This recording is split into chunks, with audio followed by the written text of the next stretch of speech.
the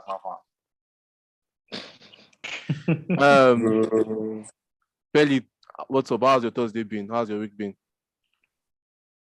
How are you doing? I'm doing good. I'm having mixed feelings about this stupid club, but I'm fine, Sha. GB, ever present GB, Man City fan. What's up? How are you doing? I'm good. Thank you. It's nice to be here again, as usual. Okay, Alpha. what's up? How have you been? Yeah, I've been good. Can't wait for tomorrow. You needed to be here. We needed you here. Why? Because So, you guys can roast me or what? yeah, something like that. At least you wait for me to lose first now. Before we start talking about today's before we start talking about the topic, Jesse, you're the new member here. So when we came, we all introduced ourselves. We stated why we love our club and the happiest moment your club has given you at the saddest moment. So can you just quickly do that for us? Oh, okay. I'm a Chelsea fan. So, sorry, what was the first question again? Why you love your club and the happiest and saddest moments your club has given you. Well, I don't think there's a definite reason why I love my club. I just felt that was the club I was obliged to join when I started watching football. I think it was basically because of my uncle. Like, he was a Chelsea fan. So I started watching Chelsea games with him, and then I just started loving Chelsea. So that became my club. Okay. Your happiest moment. And saddest moment. I think for most Chelsea fans, it's obviously our first Champions League. It was a very nice achievement because we did it against all odds. And for my saddest moment as a Chelsea fan was that season when Mourinho got sacked second time. It was a really bad season that we had. That was 15-16, where we finished 10th. There were many fans that were bantering me that Chelsea was going to get relegated. So it was a bad. That was my worst experience as a Chelsea fan. Okay. Before we go into today's channel, please. Before we go to today's topic, please like, subscribe, share. I know it might not show that you're supporting by liking it, but it really goes a long way. So please like and share the videos so that people can join and we grow as a community. So tomorrow by 8 o'clock UK time, Nigeria time, Premier League kicks off with Arsenal versus Crystal Palace. Kay, I'm coming to you first because you're the only Arsenal fan here. How are you feeling? How are you feeling about it, and what are your expectations tomorrow? What would you like to see mostly?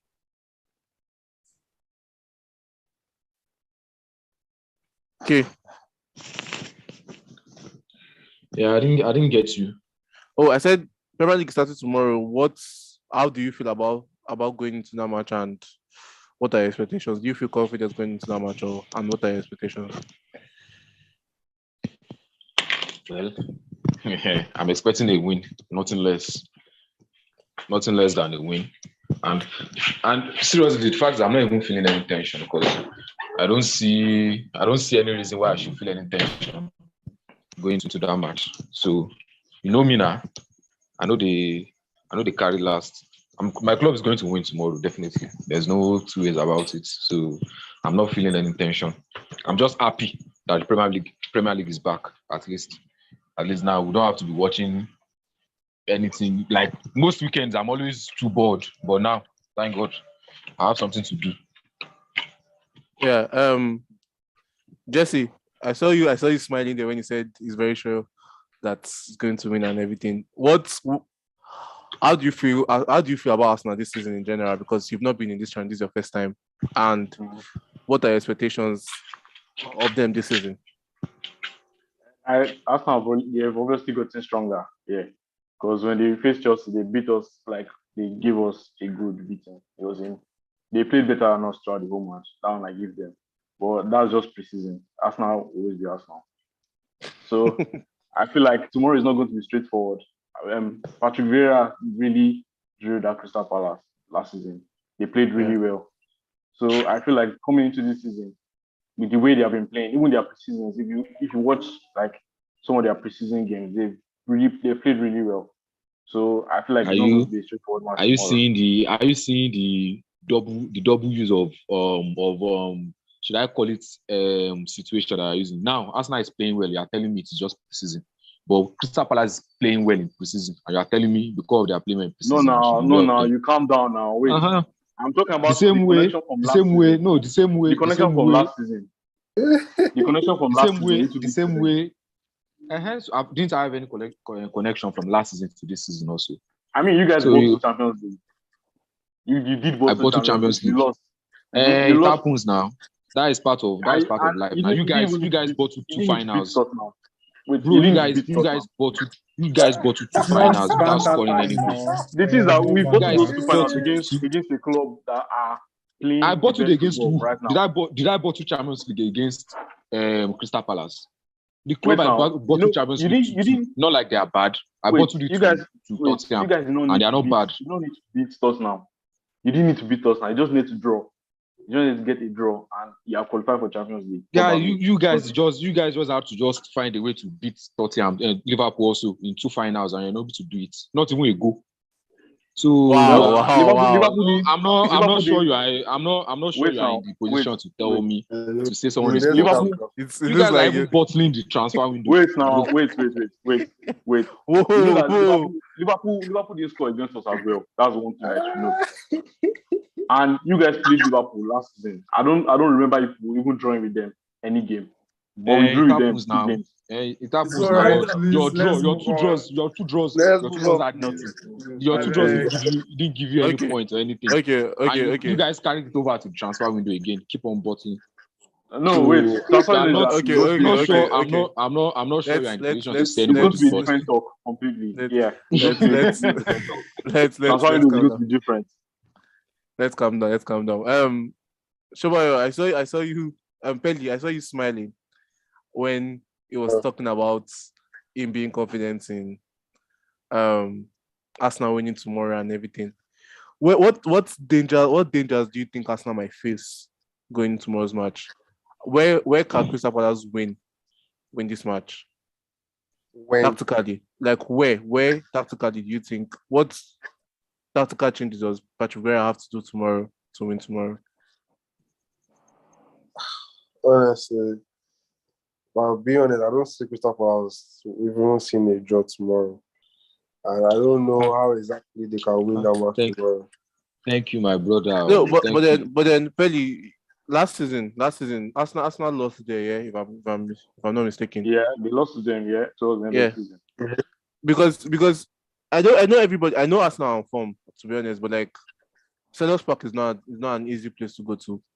Like that stadium is one of the noisiest stadium in England. So I don't think it's that straightforward as Arsenal fans feel it to be. Or what do you think, Pelly? Yeah, actually, it's not going to be straightforward. But like the only way Crystal Palace can win tomorrow is if Arsenal just decides to be Arsenal. Like I don't know how to put it. Like if they just decide that okay, they want to give it to Crystal Palace. But honestly, because now I don't see Crystal Palace like I seen them last season because Gallagher left a very huge hole in that team. I don't know who's going to replace that hole for him. I don't really know. I'm not watching the preseason. I can't say. So for tomorrow, I can really not say anything about it, but I see Arsenal winning tomorrow. Sure. So Arsenal going into this game looking confident and stuff. And what do you think Arsenal fans should be expecting in Arteta's first game of his third year? What should they be expecting? You win. I mean, like, that's like the barest minimum, right? Like, you've played so much. You had a striker that scored 9 goals and 2 assists in about 270 something minutes. You have your first team ready, sort of. You have your players like as much as you would have wanted before the transfer window started. So yeah, I think a win should be like the least expectations for every Arsenal fan. Then it might be tricky anyway because Crystal Palace is not so easy, right? And as a Man City fan, it's easy to tell. It's not difficult for me to tell you that Crystal Palace are quite difficult to beat sometimes. But it's the first day of the season, so and Arsenal want to avoid what happened last season with Brentford setting like a bad precedent towards the whole season. So I think Arsenal should win. Okay, before I come to you, I need to Jesse. So you've been saying it's not that straightforward. You feel Crystal Palace could cause some problems and everything. Pelly touched on something. He said, the loss of Gallagher might disturb Crystal Palace this season and going into a tough match on their first day against Arsenal. What other player do you see in Crystal Palace that makes you say it might not just be straightforward? Because I don't think Crystal Palace have been very active on the transfer window this season. They got a new player. That's Eboué was. Eboué, Yeah, he's really good. I saw him in one of the, I can't remember the preseason game I saw him in, but he played really well. And we see how people like Izzy are coming back because he was injured for a good period of last season, so he wasn't playing his best football. So I just feel like the way they have been playing, like it's not be a straightforward match for Arsenal, even though they think it might. And that was like the beginning of the season, so everyone is going to be filled with beginning of the season, like morale. So they'll want to play. Everyone will want to play their best football. So I don't think it's going to be a straightforward match, but we'll have to see tomorrow. Okay, Pelly. Yeah. Let's just say Arsenal loses tomorrow. Do you think they should be panicking? Arsenal fans should start panicking, or will you just say it's just the first game? Let's give it time, or it's just the first game. No team should panic. Actually, it's the first game of the season. It's maybe when the first 3, 4, 5 games they should start panicking. But for the first game, I see no reason for it to panic. Okay. Kay. Yeah. The last episode, you said going into this match, you're not looking for that. Yes, I know everybody wants to win. But you said what you're most looking for is you want to see how the team plays. You want to see the improvement they've made from the preseason and everything. Yeah. Going into tomorrow's match, apart from the results here, what are you looking forward to? Like, what style of play are you most excited to see, or what's in general? What did you mean by that statement? Like watching our preseason games, there has been a certain kind of tactical movement about the way the players plays actually. And we start with a 4-2-1-3, but when the game goes on, we move from like 2-3-3 something. Then there's a way our players move whereby when we're on attack, we have Saliba and Dribble at the back. We have Zinchenko and White partnering Partey at the base of the midfield. Then Xhaka moving in with Odegaard as a temporary 10. Then Martinelli, Saka, and Jesus. We have like five players overloading the front line when we are on attack. Then White. Sometimes there's always an interchange of play between Zinchenko and Xhaka, whereby sometimes Xhaka will be the one to drop back with Partey, Zinchenko will move in, and sometimes Zinchenko will drop back, Xhaka will move in. So I just want to see that tactical play. I'm not like I want to win. Everybody wants to win. Yeah. I'm not about the win that much. I'm just about like let me see that play. Let me see the players actually doing that over and over and over and over again. Not them just panicking. Not them after 15 minutes don't know what they are playing anymore. Arsenal like not knowing what you are playing again, and Arsenal is like they just walk hand in hand sometimes. So all of a sudden you just see the players not knowing what they are doing. So what I'm looking out for yesterday, apart from what I'm looking out for tomorrow, apart from the win, is actually how. Sorry, I did Saturday now. I don't watch the match already. So what I'm looking out for tomorrow is, apart from the results, is actually how the players are going to and like others have said, like Jesse and then Pelly have said, and even GB. It's not easy to play Crystal Palace at home. It's very, very hard. They are like to go there and get a win is actually very, very hard. But at the same time, I'm not expecting anything less than a win. And I'm actually looking forward to the kind of performance the club are going to give the players. I have a lot of young players. I want to see how the build up of the pressure has been there from the preseason game. You playing that well in preseason, winning that much games, scoring those goals, then I feel like the media, everybody, they're looking out just for anything to use to drag them. Let me use our Nigerian word. They're looking for anything to drag them. So anything lower than what they've given preseason, I think is going to be bad for them. Then if you couple that with them losing the game or even drawing, I can assure you, it will start. Okay. GB, how important is it for Arteta to win tomorrow? It's important, but at the same time, as a coach, going to the first game of the season, you kind of want to see your players show everything that they've done in the preseason, like he said. Exactly. And I think that's the first that's the first thing you want to see. And then the next thing you would like to see is how they react to pressure, going down, they go first. Stuff like that. Situations that get to happen in the Premier League that you don't get to see in preseason. The fans, the atmosphere, so many things. And then after everything, he has to, I'm very sure he wants to win as much as anything, because it's kind of sets down a precedent going into the season, But really, if they don't get the win, I don't think there should be any reason to panic, like Ellie said earlier, because I don't know, City didn't win last season first game, and that doesn't really just 1 out of 38. So yeah. Oluwatshe Abiola Awe said, feels like a proper experienced midfielder will affect them against Palace, but they are just coming out to win the game. Midfielder. I think he's talking about.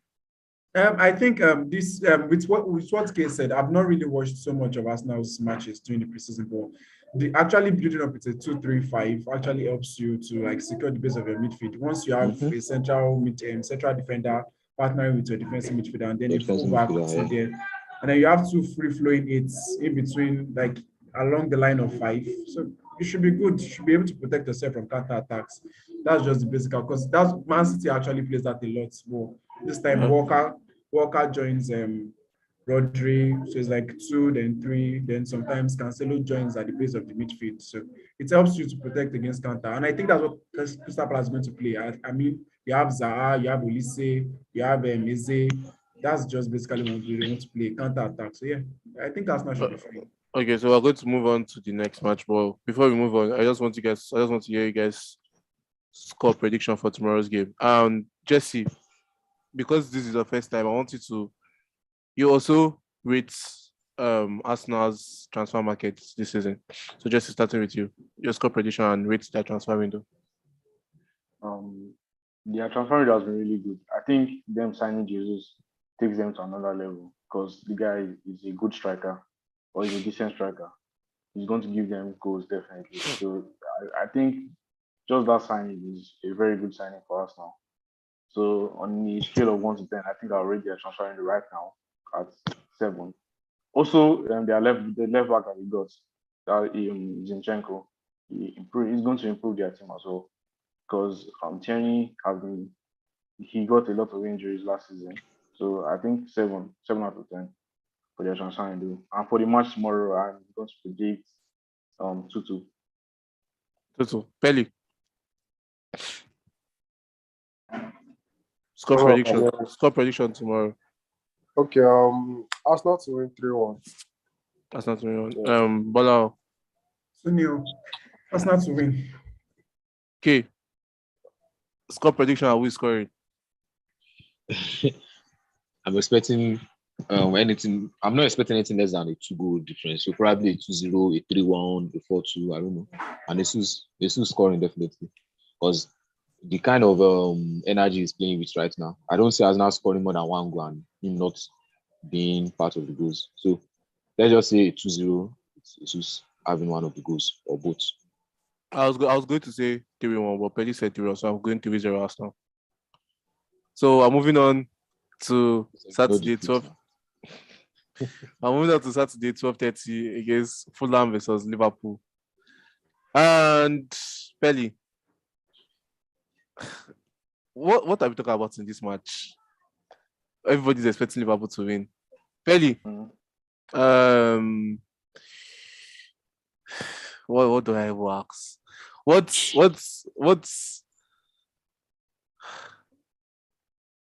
do you see any way Fulham can win this game? What? I'll get a draw.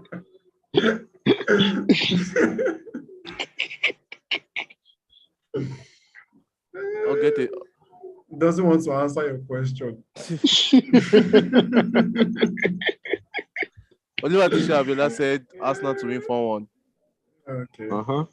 I mean, Where's Pelly? TOIG. Where's Pelly? Probably Your question service does bad. not deserve his answer. I don't know. Very quickly, I was listening to Scott Parker's press conference, and it's like they lost like 7-8 players. Wait, Scott Parker is the coach of Beaumont. Not Fulham. Fulham now. Yes, Fulham. He's coaching Beaumont now. No, he's coaching Fulham. Scott Parker, I swear, I thought he was coaching. Scott. He's not Jason Tinwood as Bournemouth coach. I'm very sure of Scott Parker coaching. Our host, host of Holy Ghost. Is that Bournemouth? Now, man, you fan now. Scott Parker is at Bournemouth. Yeah. So he's at Bournemouth. Yeah, he's at Bournemouth. Yes. Jesus Christ. Almighty host. I promise you, because of this, Arsenal have a flop this season. Sorry, Marco Silva. I meant to say Marco Silva. Why are you eating on me? It's Marco Silva. Marco Silva, me say I won't talk. Now Marco Silva, the thing makes me. Sorry, I missed the top. I think he left. He left Fulham when they relegated. Right? Yeah. That should Left them when they relegated. Where's this guy? I don't know. He has gone. Really, I guess his service is bad. Yeah. Maybe we can just switch up and then when he comes back, GB, just continue talking. No, don't worry. What I wanted to say is about Scott Parker, so maybe when we get to Bournemouth. Okay. But yeah, why? Like, is there any way Liverpool doesn't win this? I don't know. There's no way. There's no way. There's no way on earth. There's no way in heaven. There's no way in anywhere that Fulham is getting anything from that match. Okay, Bolao. Okay, wait. Yeah. Before I get Bolao, Jesse. The last people to beat Liverpool at Anfield was Fulham, if I'm not mistaken, in Premier League. In Premier League. So that means there's something that can happen tomorrow. No. Is Liverpool playing at home? No. That's the thing. This is not Anfield. This is away. And that is why Liverpool is going to beat them. Because I even no. Like when I saw Liverpool play against Man City, man, they played better than Man City. They outplayed Man City in this Community Shield. I know that it's not like much because that's like before the main season and all, but they played really, really well. So I don't think Fulham have any chance of beating Liverpool. Okay. But so sorry, Fulham would have counted the number of points that they will get this season, and they wouldn't even bother to add Liverpool's games. Home and away, safe. But you're the closest to Liverpool out of all of us, Man City and Liverpool, and we all know how 12:30 game can always be where the players don't get ready, they still feel sleepy, something like that, and everything. I was listening to a podcast and they were talking about how the title race is always about who drops. Like if Man City and Liverpool are always looking for the game that each other drops and everything. So how important is it that Liverpool starts really well? Because I think they're playing Fulham. After Fulham, they're playing against let me quickly check. They're playing after Fulham. They're playing. I'm sorry. After Fulham, they're playing Crystal Palace. Then they're playing United.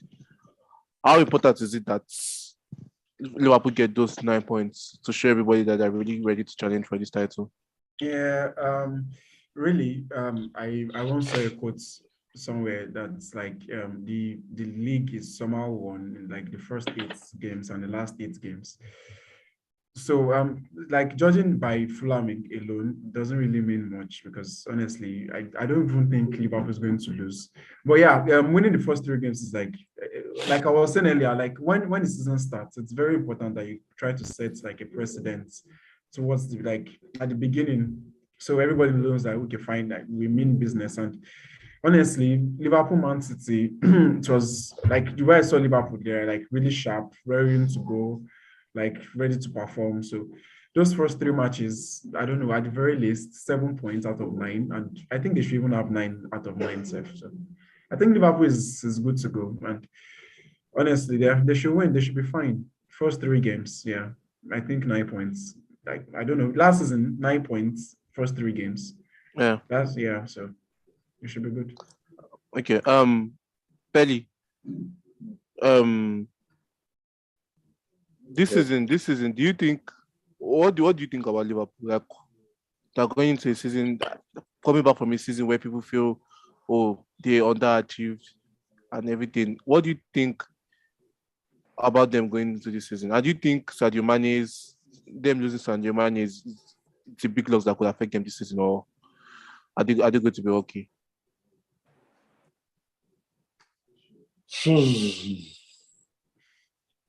Honestly, yeah, I feel Sadio Mane is a very, very huge loss. It's a big one, to be honest. It was very stupid to me. I'm buying Darwin Nunes to come out. I don't know the guy from anywhere, so I don't know what he wants, what he has to offer. But I'm a bit worried about his Liverpool shot, honestly, because I don't know. Mane was a very crucial part of their front three. Like Salah was the one that everybody was saying, okay, yeah, Salah, this is what carries my football. Mane, so if you ask me, was as crucial as Salah. So it's like them losing Salah. So I'm a bit worried about them. Genuinely, I feel Tottenham is going to finish on top of them. My personal opinion. So yeah, I feel like they might. I don't know. It won't be like last season that we just beating everybody. I feel like they won't, compete with Man City like that. Maybe they can finish third, but it won't be like last season. Jesse, I'm coming to you. When you look at Liverpool here, you look at their midfield and you feel like, oh, their midfield is aging. And I know we're going to get to Chelsea, but like, doesn't this give you that feeling that, oh shit, if Chelsea could just act well this season, we could finish above Liverpool? Or are you still saying Liverpool will be fine this season? They have played Man City in the Community Shield, or what do you think? Me? Yeah. I personally think that Liverpool will be fine.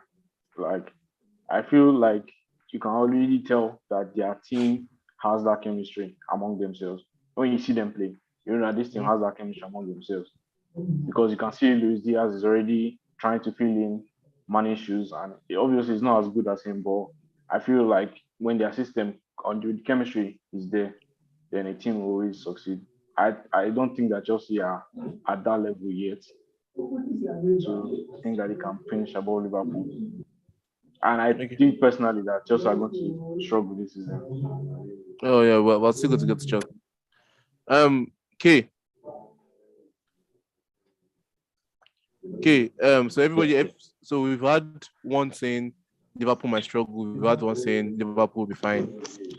Going into this season, do you see it's how important is it for Liverpool to have that great start? And do you see a season whereby Liverpool struggles and Man City just runs away with the league, or is this Liverpool team fine?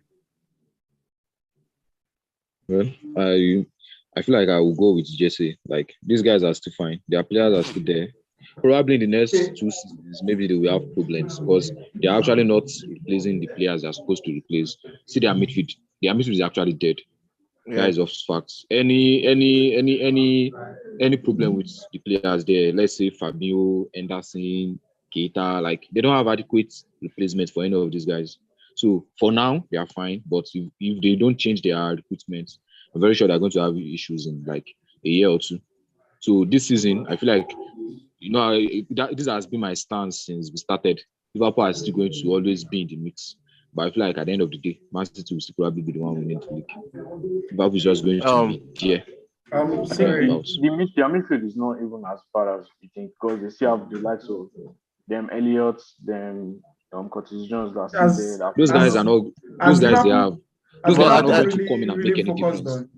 As Liverpool really focused on creating chances through the midfield, even they are more like. It's not about creating chances Yes. through the. It's not like their midfield is not about creating chances. Their midfield is about balancing. Yeah, they need just that. It's about balancing the game, and and it's not. And their midfield, I feel like the way their midfield works is not just for anyhow players just coming. Like I'm not respecting the kind of talent them Elliott and the likes have, but the fact is, if they come in, they can't perform to that height that Liverpool's midfield is used to. And they are not. And Liverpool is not. Liverpool are not even actually using these guys little by little to even like introduce them to how their midfield works. Sure. So I feel like in the next 2 years or so, these players will just have to throw these players into the deep end, and I don't think it's going to work out well. Like between their young players now, I don't think any of them have up to like 15 Premier League starts among them. Like all the young. Curtis Jones won't happen because of a very nasty injury to, I think, was it Fabio who was injured that season? And since Thiago, and since he came back now, he has been fit. But Thiago has been fit. So I'm not sure he even started any Premier League match last season. So they are not even Man City with all his attacking options and all. They were still able to incorporate the likes of Foden and some players that they didn't actually make it. But like Liverpool are not doing it. Klopp is kind of coach that he does not even like rotating his 11 at all. He just like using the same 11 every match. So I feel like when those players are out of it, when they are not playing as they are used to, I feel like he's going to have issues. And you probably leave them.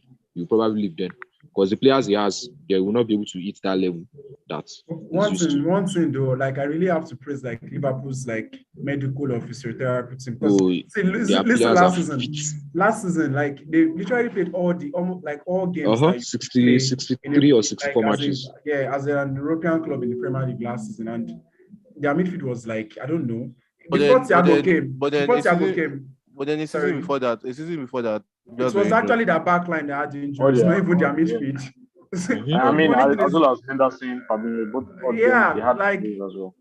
Before Thiago came, like Liverpool's midfield is just like the base of the pressing. Then Thiago actually gave him the how would I say it's the different choice of like creating from the midfield. That's why I believe Liverpool they don't actually create from the midfield. So but at the same time, Liverpool should be midfield fine is very, very now. Like for now, actually, like I said, they should be fine. And but I in the think next 2 seasons, we'll be having problems. Okay, so anyway, unless they change their recruitment. Yeah, Liverpool will actually buy. Their recruitment is very, very good. As much as I but they've not been making any signings as far as midfield is concerned. I know that Klopp was going for Bellingham. Bellingham, right? Yeah. So yeah, but he might not complete it. But I'm saying this season. No, yeah, but eventually, maybe next season. Yeah, next season. But their recruitment is very, very good. But now, so you're going to finish this off. You're going to state your score prediction and Liverpool Fulham. Yeah, and your this thing. And before that, just rate your this thing. Rate Darwin Núñez coming to Liverpool. What should Liverpool fans be expecting from him? And what is a successful season for him? Okay, first, Darwin Núñez is like this sudden injection of pace and chaos. I don't know, like the match we played against Man City, the guy just came in and it was like the runs he made. I was reading an article, like the runs he made, the timing, as much as I don't like him because I have Haaland, I actually don't like him, but it's really hard to see that kind of play and the kind of energy, the passion you see in his eyes, just scoring a goal in the competition and it was like feeling like he has scored in the World Cup final. So like that kind of player is kind of player that Klopp loves. Like he has the passion, like it's actually good, even though his touch, people say his touch is not as good as whatever. It doesn't really matter. I don't know if you're a striker, if you can score goals, you're fine. But like him having like 15 goals in the Premier League is actually fine. And I don't think he's going to have issues doing that. I mean, Jota even did that easily coming from Wolves. So yeah, Nunes should be fine. Initially at the beginning of the season, I actually not start as much as expected. But Yeah. getting to like the thick and thin of everything, then I think it's going to play very well. As much as I hate to admit it.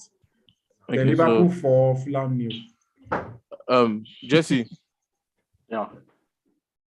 you're going to give your score prediction, but before that too, does Liverpool need to change their game for them to be able to adapt to Nunes, or does Nunes have to adapt to Liverpool? Or do you think it's just like it's just fitting? I think that down Nunes is going to fit in very well because he's the type of striker that can give and then go into the box because he has that area presence as well as his speed and his ability on the ball. So if the way that Arnold can get ball into the box very fast and stuff like that, I think that you do very well in Liverpool system. Okay, your score prediction. And my score prediction, I think I'm going to go for 5-0. 5-0. Nunes hat-trick. Hat-trick, no. Maybe Salah. Pelly, your score prediction. Score prediction. Liverpool 4, Fulham nil. Okay. Liverpool 4, Fulham nil. Like I don't even see those people having shot on target. On God. I'm going to be the odd one out. So I'm going to say Fulham 1, Liverpool 0. Shocking win. I'm very naive. I swear to God, you guys will be so surprised. There's no way that's happening. I just oh my God. I don't know. I don't want to imagine. Like it's not possible. There's no imagine anything. Like Liverpool can play their beating.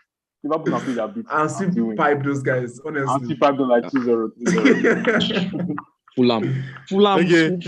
Fulham's legacy is just going and coming now. Okay, so we're going to move quickly on this one. Pelly, we're talking about Bournemouth and Aston Villa now, so we're just going to move quickly on it. Pelly, I want to have your take on Steven Gerrard this season. Is this what can Steven Gerrard achieve with Aston Villa this season? We can't hear you. You're muted. Okay, sorry. I said, well, it's not going to be any different from the previous season. Maybe we just finish top 10. I actually see them finishing in the top 10. I actually do. But that's the highest you can achieve. That maybe it will give some big team struggles here and there. But it's not going to be anything superior. You should not dream about top 7 or something. It's not possible. Sorry, quick one, guys. Cucurella just completed his medicals. To where? To where? Are you sure that's not fake? No, Fabrizio. To that club that did fake transfer yesterday. I just saw it. Here we go again. That guy, I'm very sure. David Austin. All right, I think that's something I need to go to. Yeah, well. And David Austin too. David Austin too, yes, just tweeted it too. Okay. So, all right. Continue. Oh. Wait, Cucurella to Chelsea. Yeah. No, to my expecting. What were you expecting? I don't like to talk about transfer windows. Fuck transfer windows. This old man, because you guys don't have any activity now. Why we have to talk about it? Fuck transfer window. Okay, last time we spoke about things that we thought we were going to get relegated. Did you call Bournemouth? Did you call Bournemouth? I didn't. Oh, you didn't. I forgot about them. I didn't even know they were in the Premier League. I did now. I talked about them. Now. Okay. So, like, do you see them surviving this season? I don't know, really. I don't know. But that team, they are like thinking about it now. Actually, that the fact that I can't even remember them being in the Premier League means like they probably just go down because they've not been any activity around the club. And I think like GB was about to say then, I think they have a lot of players injured also. Yeah, that's what I wanted to say. Sorry. I see them going back conveniently. Okay, so I'm just going to move it this thing score predictions tomorrow for Bournemouth and Aston Villa by 3 o'clock. Bola, Aston Villa 2, Bournemouth 1. Bournemouth 1, yeah. Jesse. 2-1 here. I think I'm going to go Aston Villa 3, Bournemouth 1. But Belly. Aston Villa are my team to watch. Belly. Oh, for this season? Yeah. Why? I like the transfer window they've had. Yeah. And the players they brought in are quality players. So Yeah, personally. But I probably feel like a 10 to 12 finish probably where they will just end up. The fact that they brought in Kamara, that guy is really good. He's very underrated. Carlos, right? Yeah. Like, and they yeah, very, Coutinho. yeah, They have, very like, good players. Yeah. Can we move on? Can we move on? Let's finish our talk now. 3-1 Aston Villa to win. Okay. 1-1. I was going to say that 0-0 then.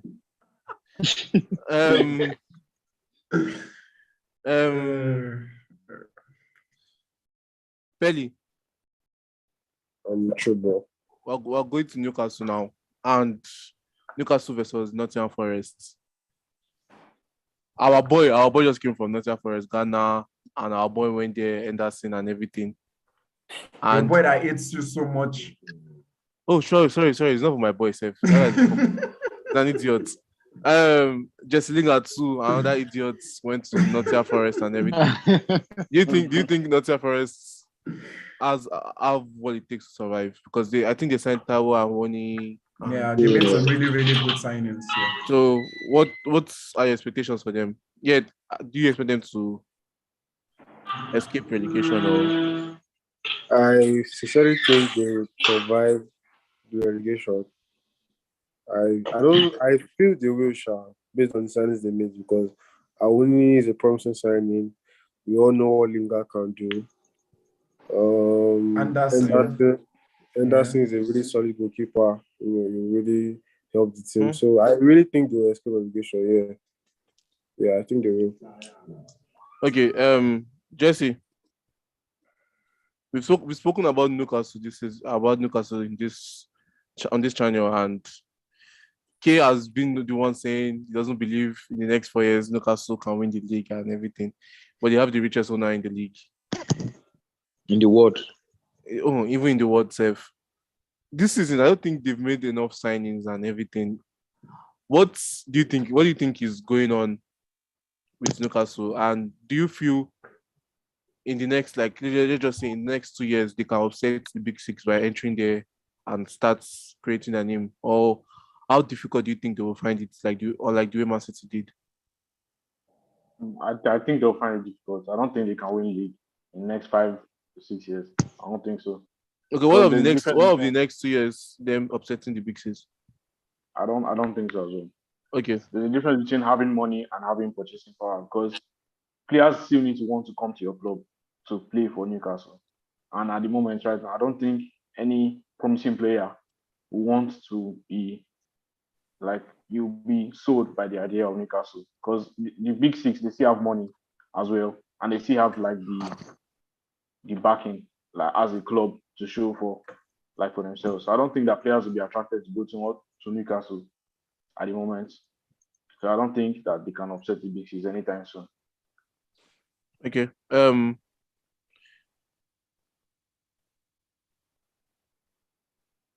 But many years now. I should ask myself the question. Hey, where is it? Yeah, Aston Villa though. Like personally, I feel like okay, fine. Like those players that they brought in, like the quality are actually very, very good, But I feel like they still have like okay, anyway, like 2 or 3 players can actually make a whole difference to a squad. Yeah, maybe. That's probably they'll finish in the top 10, like very. But I still feel like that Diego Carlos guy that they signed, that guy is, I don't know, he's too rash with his defending. So I feel like it's going to be in a whole lot of. It's combination of him and Mings. I feel like there will be a lot of a lot of mistakes. But Carlos is actually decent. He's quite disciplined when he's playing. Yeah, maybe I don't know. Yeah, That guy I is just rash. like Oh. That guy is very, very signing. rash. it's rash, yes. Very, very. Mhm. But And it's I going don't- and we have But- and why I feel like it's going to have problem. Just like I feel like Koulibaly is going to have problem at Chelsea too. There are a lot of fast attackers in the Premier League. Like before you know what you want to do, they are gone. I think I feel Koulibaly like should be fine. Was Silva not fine? It should be fine. Silva now. was fine, but Silva is more calm. Silva than has more Koulibaly IQ. now. Yeah, maybe. Yeah, more But Koulibaly is He's actually more very, calm. Silva very is cool too. actually very, very calm. Koulibaly is not calm. Koulibaly is He's kind good of though, Mhm. very good. Like I'm if you're a not defender, saying he's as not like good. coming from Serie A and you're one of the top, like Serie A is like, I don't know, a grooming league for defenders. Like if you go to Serie A and you're a defender, you'll be excited to play well. I agreed. Koulibaly, I'm not disputing the fact that You dare Koulibaly is not. very good, but I feel like he's just going to the I change think in I pace. get what he's saying. The way Like like probably it Salah, should not be like the at change in- Napoli Salah plays heights, around right? Yeah, the way Salah the plays change around in in pace. Champions See League. the one time, Yeah. that match, the one time he played against an actual attacker, Salah did danced around him all dance through the around him. game. But you forgot All through the that game. Chelsea's level might be better than Napoli, and then is more protected by the system. See how good Rudiger was in Chelsea's back three. Like suddenly world class. No, Rudiger Forget has always to- been Rudiger has always been very good now. Yes, I just feel like very he was good. just though. he was able to He was just able to cut Yeah. out his rashness. Yeah, It was- and then that was the only thing. system helped him now. Like you can't deny that the system actually helped The Rudiger. back three system, Okay. yeah. And let's see how it goes. But I still feel like the change in pace is going to like So affect him. for where some do you time. feel like Cucurella is going to play? Left centre back or the left wing back? Definitely left wing back. If Definitely. he I plays think he's left going to wing back, play then left what centre back. happens to Reece James? James has been playing Sorry, left centre sorry, back for some time. James Chilwell. Chilwell, I mean. That guy I is think I don't he's, know. That guy is like a ghost. I don't understand. I actually like him. Not until this afternoon when I was reading one column like that about Chelsea. That was when I even remember that. Wow, Ben Chilwell. Like I've forgotten about that guy that he You know, he played had for a Chelsea. nasty injury last season. Yeah, But this yeah, season, I this remember. season they won the last. And it was the actually Champions very League. good This towards season the they won the time. Well, Champions he was League. playing Yes, well. yes, very well, Yeah, very he well. was Like playing him, well him, before him the- and Reece James, they were crossing up. Like Chelsea won like their first almost 10, 11 matches of the season. Like they were topping Man City like with 5 points at particular points last season. But I feel like Cucurella is Until going to the get the injuries. Cucurella is going to get the nod ahead of him. Do you Because think Cucurella actually Cucurella worth is 50 Cucurella million? is no now, but Brighton always plays out ball now. That is Brighton now. I have to cough up 50 for me to get Ben White. Ben White is not supposed to more than 30, City will 35. never pay 50 million for Cucurella. Nah. And it's because Yeah. that is because you guys have other alternatives now. Which alternative? Jesse, If Cancelo carry what? Uh-huh. If he carries Cancelo injury, can still what play there happens? now. He can still play there now. You are not. Pep you guys never- are not Pep desperate never to get him. Pep We're never going to buy overpaid you. him. Yeah. We're going to buy you. We're going to buy left back. Like I'm very, very sure. Like I'm And now very you sure. guys, like the reason why you guys are not that concerned is because you are not. It's not like maybe you are signing a player that is going to like be a starter. You are just trying to sign someone to be on the bench. Yeah, So but 50 million is uh, too. 50 that million is too much for that kind Cancelo of player. Grealish is actually very poor. Their combination is very poor. Like Cancelo wants Yeah. to drive in, Grealish wants to play in half spaces.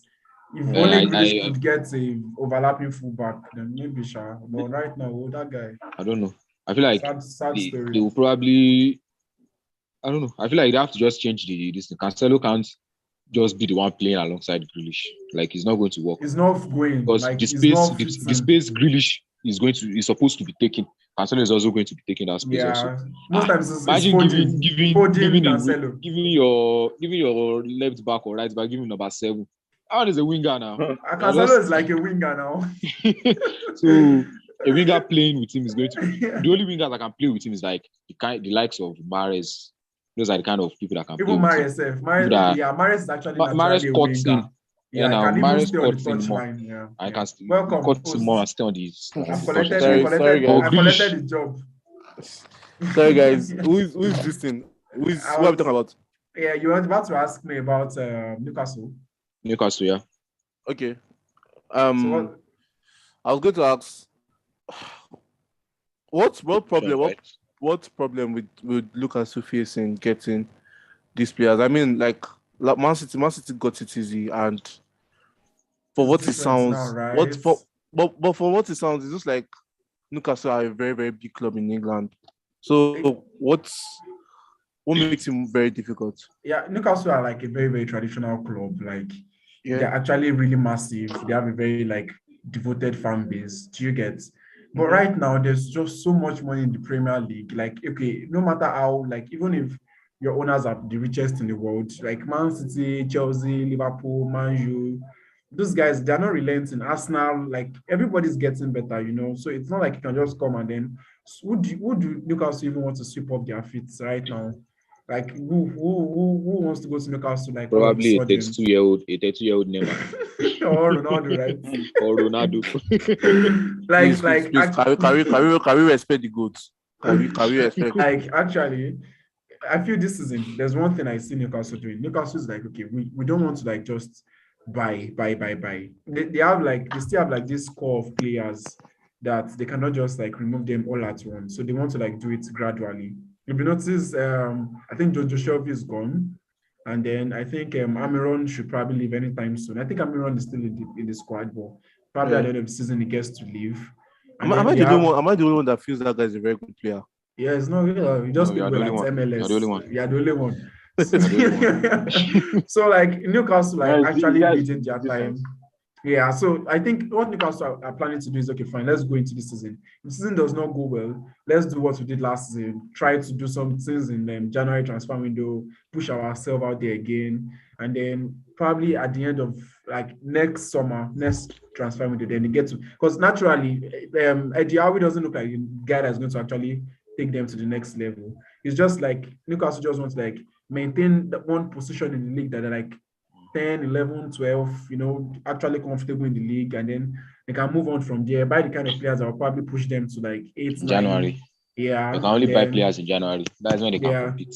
When other clubs are not buying. And then probably find the players that will probably push them from like 12, 13, 14 to like 8, 9, and 10. And then from there, see how it goes. But it's going to be difficult. Like, it's going to Very, be. very. Yeah. There's Okay. money. There's money. Okay, so we have to move on now. So let's go with the scoreline. Bola, what do you think is going to be tomorrow at St. James Park? I think it's going to be a draw. Probably 2-2. Jesse, So which team are Newcastle playing? Nottingham Forest. I'll go with 2-0 Nottingham Forest. Thank you. Okay, Nottingham Forest 2-0. Seriously. Belly.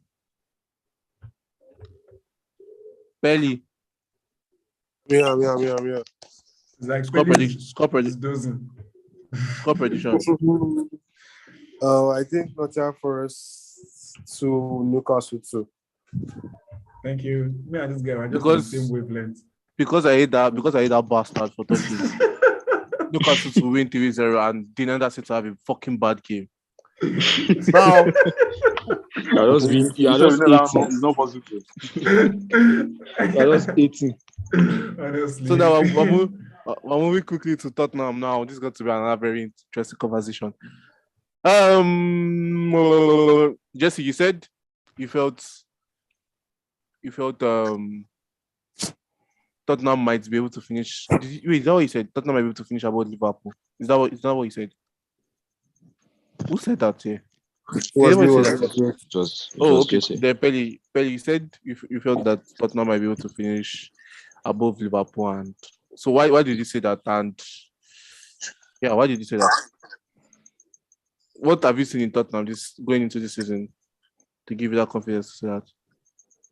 Well, what actually is always giving me that confidence is the Conte's time last season, like what he showed last season. He convinced me that okay, yes, these guys can actually compete for the league. And now that they are making solid signings, I really feel they would compete for the league. And I feel they'll actually finish on top of Liverpool. Because I'm loving what Conte is doing at Tottenham. Like, let's all be honest. We can see what he's trying to do. They are playing good football. Like, they are playing very, very well. So I don't know. I just feel like they will compete for the league this year. That's what I feel. Okay, I know we've not gotten into United and everything, but then does it pain you that we really get to Conte? No, it doesn't Belly. pay me. I like I say it doesn't pain me. I like the fact that we ended up with Ten Hag. That was my preferred option from the very beginning. We all know that Conte is a short time answer, and that's not what Man U needs. Man U needs a proper revolution, like to build up from scratch. But Conte is not the man for that. So I'm happy with that. Okay. Jesse, so if you've seen Conte, your team firsthand and everything, and he has won the league for you and stuff like that. With this group of players that Tottenham has and the transfers they've made this season, is it right to say that Tottenham could push Liverpool and Man City to the end? Or is it feel like they're still a bit far away? I right now, like we'll have to wait and see, but I don't think they can push them all the way. I think that they're going to definitely be in top 4 contention, but not. I don't think they're going to contend for the title just yet. Okay. Well, their signings, they signed Richarlison, Perisic, Jed Spence, Bissouma, and who again? I saw my mother's life. I'm missing someone. And Ben Foster, yeah, Ben Foster. Yeah, and so. And Richarlison.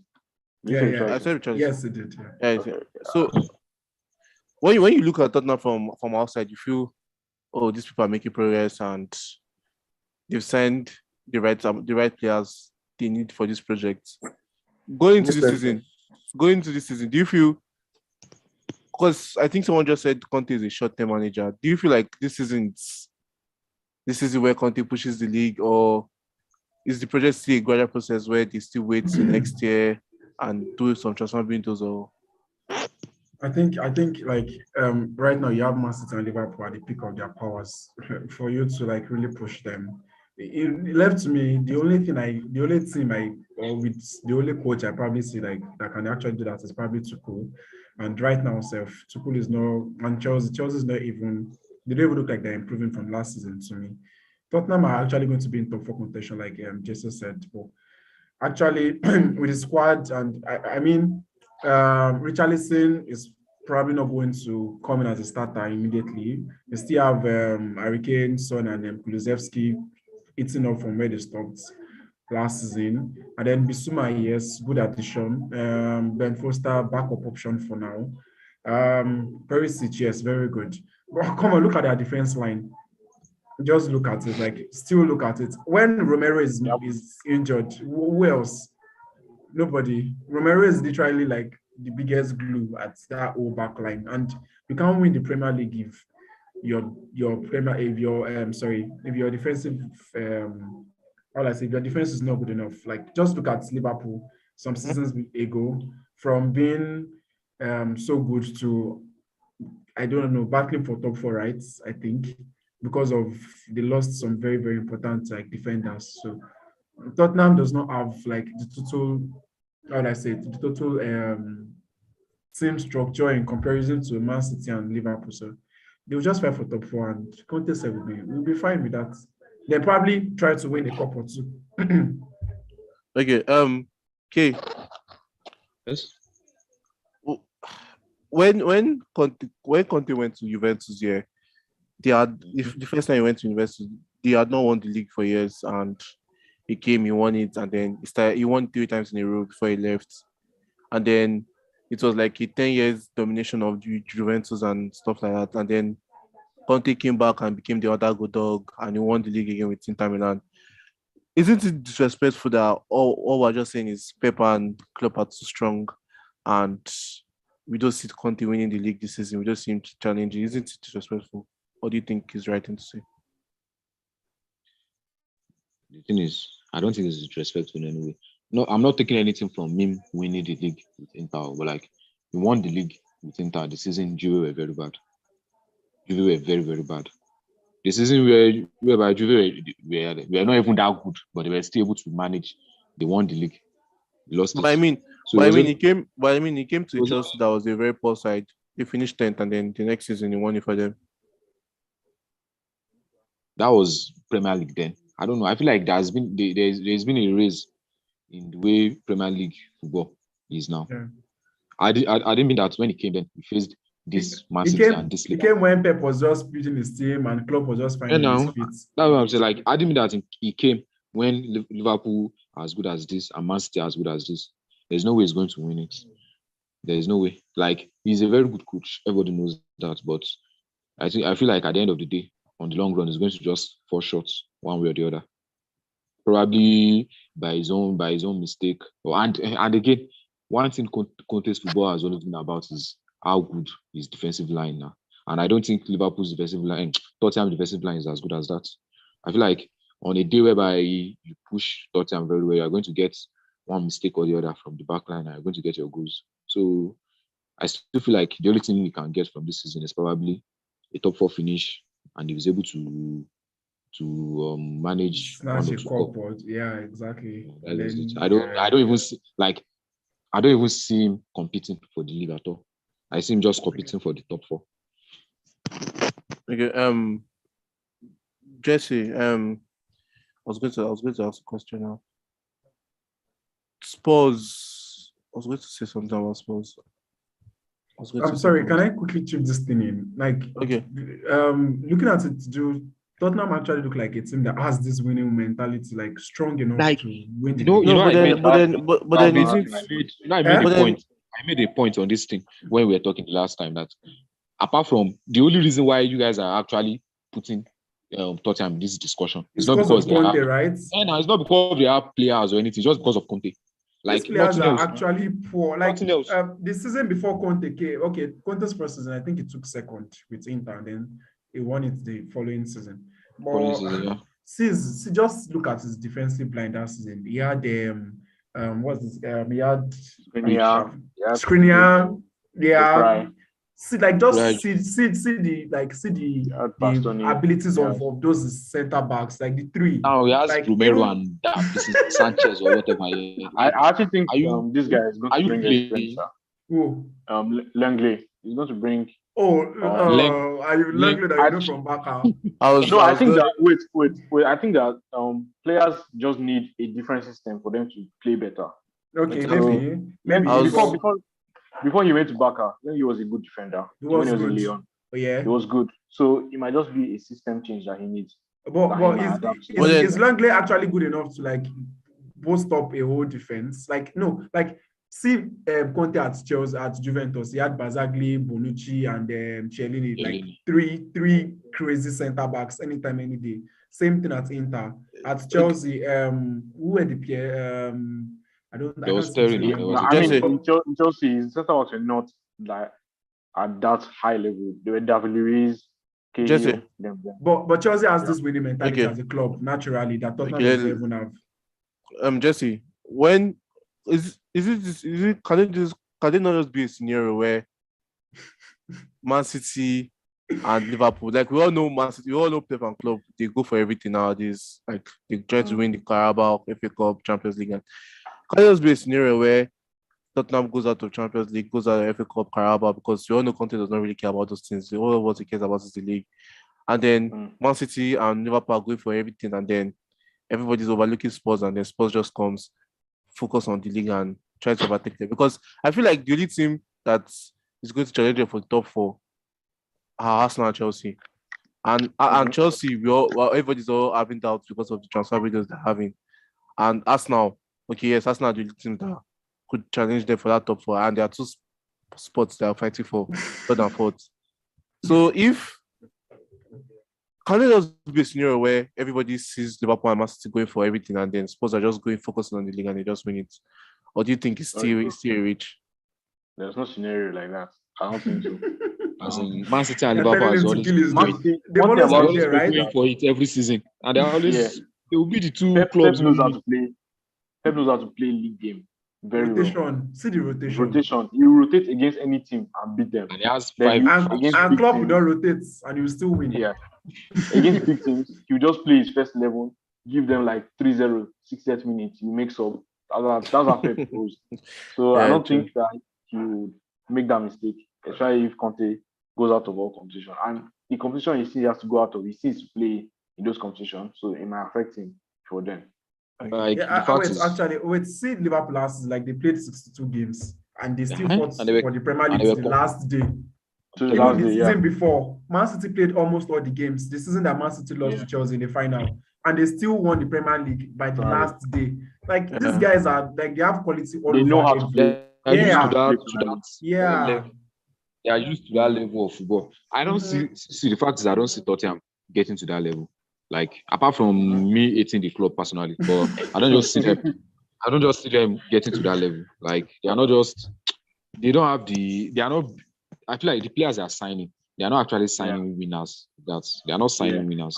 Someone brought up the point about winning mentality. I don't think Tottenham have a winning mentality to win. And Tottenham is a when- bottling club. when push comes Anytime, to any day. the Bottling shove, they are club. going to just- but then, they're does just- winning mentality not start with the manager too? Does it not start with manager? So which players will give you that Which one players? there? Which players? Most of these Tottenham players are going to break down under pressure. Even their captain, Goloris. The next season after Conte won the league with Chelsea, all the boys have already won league, so they not care again. It was Yeah. obvious that they were making too many errors on the And team. I feel like so- this was the big because You he just guys- had, you he guys- had, you guys- he had some There are two- leaders. But there are it was really two- big because he had some leaders. There are in the team. two teams in this match. Wait. Can I talk? Yeah, sure. Yeah. Really. The whole winning mentality thing, yeah. People are saying that they don't have players that have winning mentality. Winning mentality is not something that, okay, the player is bold or something that the coach will inflict in the player's mind. Exactly what I'm trying to say. Yeah. But They you can't have just you say, have okay, other teams players- now. What do you say? So they have other teams with better yearning that have been winning for the past 4-5 No, but then seasons. Yeah, I'm very sure. okay, I'm very sure when sure. Klopp came to Liverpool, the players they have winning mentality. Exactly. He And didn't win built it anything, in man. Exactly. He didn't win anything that season, now. Yeah, he Exactly. changed them all. But he changed them all. Yes or no? But then you're talking Yeah. as if Conte is Ten Hag coming Conte- into the Conte- coming. Has Conte- it changed Conte- them all? Has he changed them? The foundation of that team is there. He has not even changed any of them. The Pelly, fact is Pelly- the core Well, you were saying team something. is the same as the one he met. Now I was basically trying to say, Sha, that we should let us wait and let the season start, because from what we've seen this previous season, this team, like the team that we saw last season, they showed that they could do something, and he added reinforcements. The old Lenglet, I'm not going to be honest. I'm going to be honest. Sorry, Lenglet Abaka wasn't very convincing, to be honest. But I don't feel a coach who got to do and buy a player, knowing that the player will come and do nonsense for him. Because Lenglet was exactly. Conte signing. Exactly. It's not like it's the club signing, it was No, Conte signing. So I don't know. I just feel like you guys should not just write them off.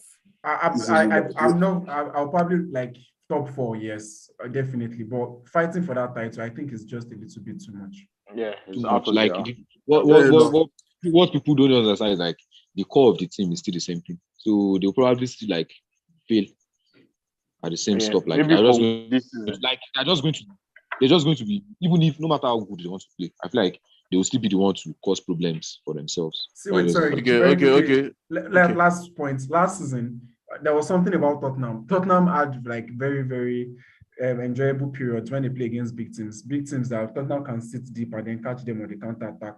They actually had loads of fun. Man City, Liverpool.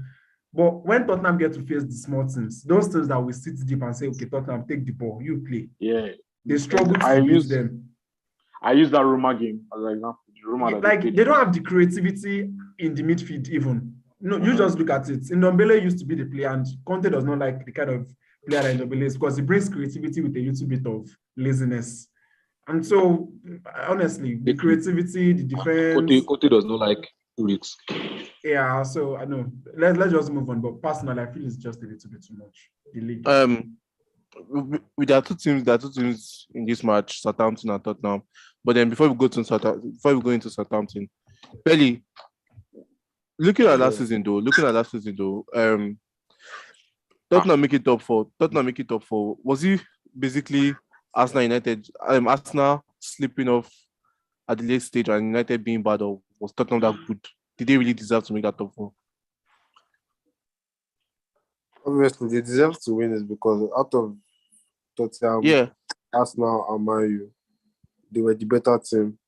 But like what I'm trying to say is, if Arsenal is going to be as good as everybody says they are, and Chelsea are going to be, Chelsea comes back and then they become better, and Man United comes back magically, and Magically. they become better. Do you think Tottenham can still be in the mix of making out top four? Or Well, I don't know, but like I still feel that I will make that top four because like they already have this. I don't know, they're already going already. Man, you have to like find their feet with their new coach. So I can't be putting Man U in the conversation.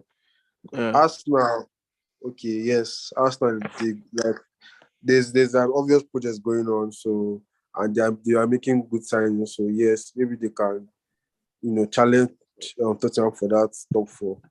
Chelsea, I'm not really looking. They're not really convincing me because, in my personal opinion, they're making the wrong signings. Like they're signing the position they're meant to sign, but they're not signing. I don't know how to put it. Like The kind of I feel it's a profile of poor players. decision making, basically. So Okay, I don't know about okay, so moving to Southampton. But now, what are your expectations for Southampton this season?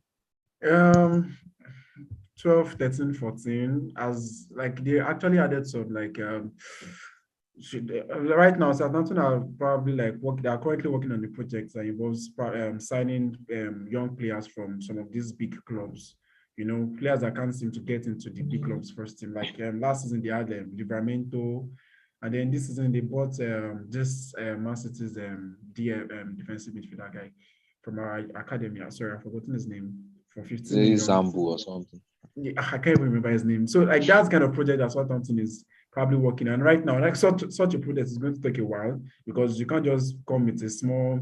I think after Arsenal, they are probably the next or probably one or two after Arsenal, youngest team. So Southampton is just going to be thereabouts. They might even be in the threat of relegation if they're not careful. Jesse, you're not there. Do you feel Southampton are going to break CR, get relegated, and do you rate Ralph Hasenhuttl as a good manager? Yeah, I think he's a good manager. But I had Southampton in the teams that are going to get relegated this season. I don't think they are going to be good enough for the Premier League as it is. And you cannot keep on collecting 9-0 every season. So it's going to get too much at some point and they will send you down. But I think they are going to get relegated this season. Okay. So I'll go to score predictions. Okay. Right. What are your score predictions? I'm winning. Probably a 2-0 or a 3-0. Wait, come on. I mean, is anybody not expecting upsets this season? Not the first game. It's the first day of the season now. I believe all the top teams they are ready for them. I was going to get there now. I was going. Okay. Yeah, exactly. The time will come. Someone is like there's a shock on the way. Pelly. Yeah, score predictions tomorrow. Tottenham. On Saturday. Tottenham Southampton. Tottenham like 4, Southampton 0. Jesse. I'm going to go 3-1 Tottenham. 3-1. Bola. 3-1 2-0 Tottenham. So like you will just look at all the scores. So first 1 or 2, just put your one on me. Leeds Wolves score predictions. I beg score predictions. Bola. Okay. Leeds Wolves. I don't know. A draw 0-0. Jesse. I'm going to go Leeds win 2-1. Okay. Wolves winning 2-1. Pelly. Wolves winning 2-1. Wolves winning 3-2. Addition and subtraction. So now I'm moving to Chelsea now. Chelsea, Everton. Jesse. Yeah. Your coach came out after the defeat against Arsenal saying the team is not ready. Blah blah blah blah blah. And that the team is not ready. And you guys have just signed Cucurella, and previously you signed Koulibaly and Sterling. I feel like those are good signings. Or what do you think? I think that Tuchel is going to get sacked this season. I think he's going to get sacked. Personally, God bless I you. think he's going to get God sacked. bless you. The guy is not really serious at all. I don't know if it's his fault. I don't know if it's his fault or he's Todd Bowley, but somebody's not right in the club right now. Somebody's not right because like Tuchel had problems last season, and this season he not addressed them at all. Like the signing of Sterling. Sterling is I can't even He's say he's a good finished. player. It's good, but it No, misses a he's not lot a of good player. chances. Finished. Because Chelsea, how can Pep throw away a player? Because you have to think about it. Pep will not throw away a key player to his team. So Chelsea signing Sterling like we're signing our guys like remaining, like you're collecting their remaining to come and put in your team to come and play. Our number one problem So I last like season was that. our number one problem was that we're not finishing. And then he brought somebody that cannot finish. I don't understand. If you watch the game against was it Atlanta that we played? Or one he's reacting. We didn't say. Yeah, you And didn't say. he didn't say, my brother, they were doing who can lag the most. Everybody was missing chances anyhow. In the first half, we missed about 12 chances. I won't even lie. We missed about 12 chances. And Tuchel is not addressing the situation. He's signing players that we don't need. Like, okay, Chelsea went to go and sign this guy, the midfielder, like from Aston Villa. I don't understand that signing. Chukwuemeka. Like, we don't need him. We have players in the club that are fighting for game time. We have people like Gallagher. We have Odoyo. We have Gallagher. like So many years. players. Odoy has not played. Yeah. We have Gallagher. We have Billy Gilmore. We have those kind of players. We still have players that were decent last season. Them Loftus-Cheek, people like that. But he left all of them to go and sign another midfielder into the club. So I don't think he's addressing our problems, and I think that he's going to suffer in the season because there will be games where we cannot finish and we will end up losing. A lot of games that we end up losing like that. Just I want to stay with you here. I want to stay with you. When you heard Ronaldo was offered to Chelsea and Chelsea rejected it, how did you feel? Were you in support of it or were you against it? I was in support. I don't want Ronaldo. I beg. I don't want anyone. We don't need any leader right now. We don't need. I don't want another situation where we will sign a player 100 million and then send him on loan 10 million. I don't want to. Honestly, right? Like Chelsea's transfer doings are sort of, I don't know, strange. Yeah. When we were signing Rafinha, I think Rafinha was going to be a better signing because he's an impactful player. Yeah. And he can actually finish in front of goal. But when we signed Sterling, I didn't really understand it. I didn't get that signing. I say your owner is playing Exactly. I think Sterling is all right, though. The guy's playing FM. I think Sterling is all right, but Chelsea don't create lots of chances. So why would you carry Sterling that probably need 10 chances? I'm telling you. Exactly. Against Indonesia, the progressive play was nice, and we got into their final third, but nobody could have that killer pass. That's what Sterling will be in the box every time. He will get the chances. His positioning is so good.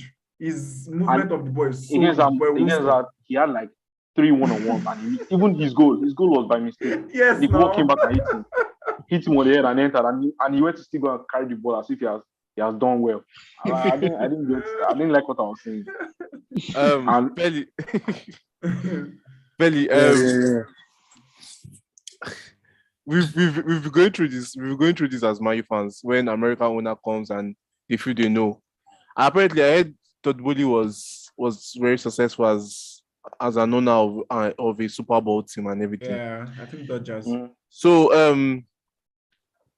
Todd Bowley came into Chelsea and then it's like I don't feel like he needed to sack those people that he sacked, those people that were in charge of transfer, recruitment and everything.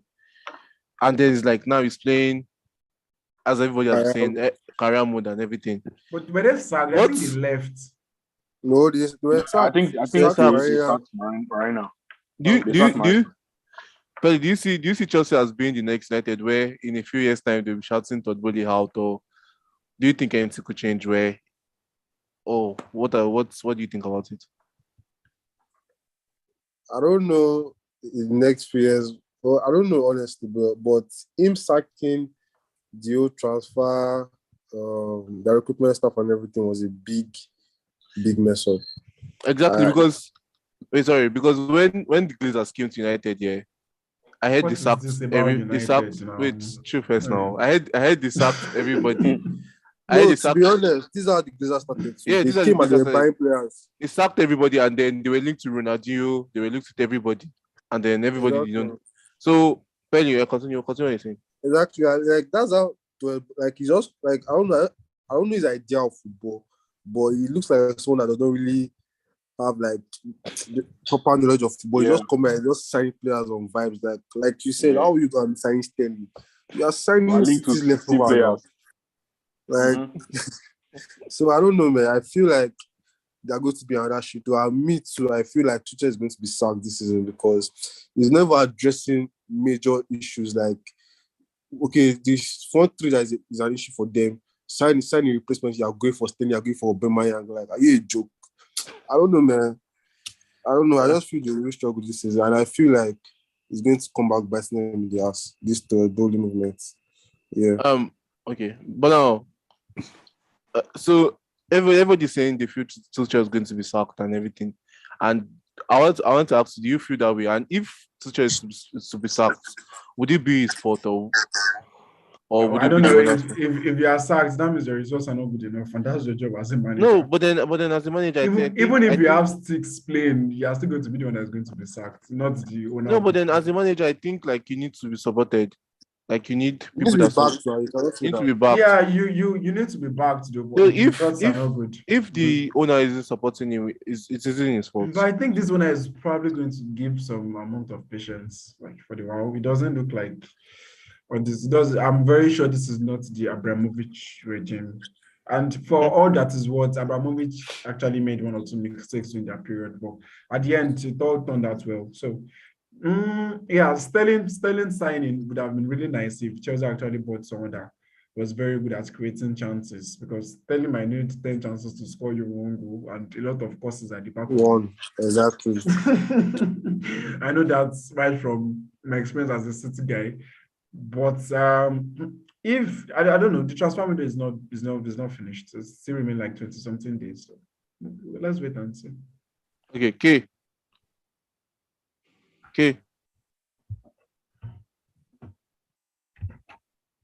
Hello, K. It's K, yeah. Yeah, I'm here. Okay, K. So we've talked about Chelsea and we've moved from Chelsea having an American owner to you having an owner that is ready to change. I mean, he's signing players for Arsenal and everything. When you look at Chelsea, does it remind you of how Arsenal used to be, where they just go sign superstars and everything?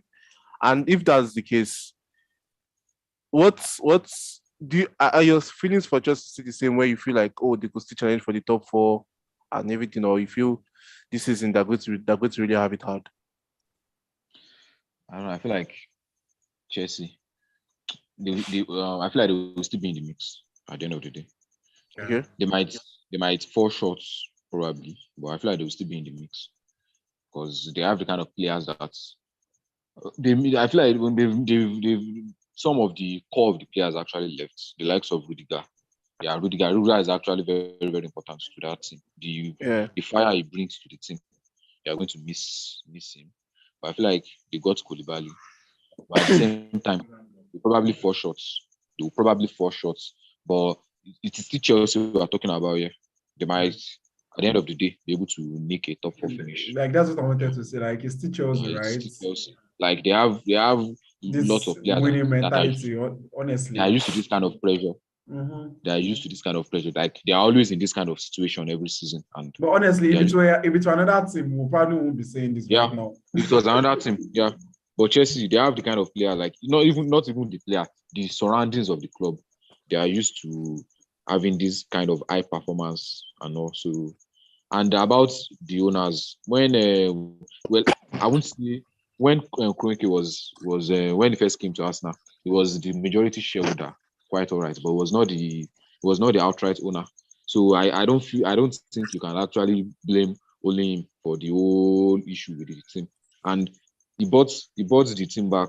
He became the rightful owner in 2018, and since then till now, I feel like there has been a good enough change, because he's the kind of person that he's not just a private owner. He has a kind of company. Should I call it company? I hope we are talking about Chelsea here. No, he asked me Mr. about Arsenal. Arsenal. He asked me about Arsenal now. He asked me like, I have an American owner. Like, what's the change? I'm trying to explain to him. Okay. Like, our own owner is not just It's not a just private owner. He has a collection.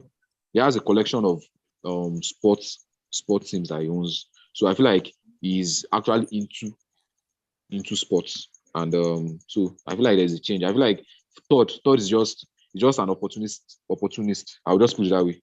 He just saw the opportunity and he took it. Not like he was actually invested in Chelsea or something. It was just because of the sanction and all. So him buying Chelsea was more of an opportunity than a business for him. But like there's still enough time to make doings, right? Yeah, there's still enough time. But like I feel like the Let's first see. step he took of sacking everybody, everybody at the board level and all, I feel like it's a negative sign. Don't you feel like those guys were actually like entrusted with Abramovich? Like those guys live and breathe Abramovich, Marina especially. No, I feel like Todd is kind of person that you feel like, okay, these people they've been at the club for long. You feel like they are going to challenge his power or something. He shouldn't have removed them in his first season. Though. He should have probably waited after this transfer. After this window, then do all of that. I feel like he's not even supposed to even remove all of them at once. Probably little by little till he gets the kind of people he wants. I feel like he's kind of owner that he does not want anybody that's not going to take the way he wants things to be done. So, and I feel like that cannot work in a football club. You can't be a dictator in a football club. It's not going to work. Let's see how it goes. We still have to let's see how do it this. goes.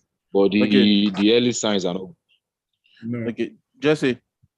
Yeah, I can hear you. Okay, so they still, as we said they still tried to make some changes and everything. Looking at Chelsea now, where do you think they need to improve, and who would you like to see brought into your team? Hello, It's angry. Jesse, you can't hear you. Hello.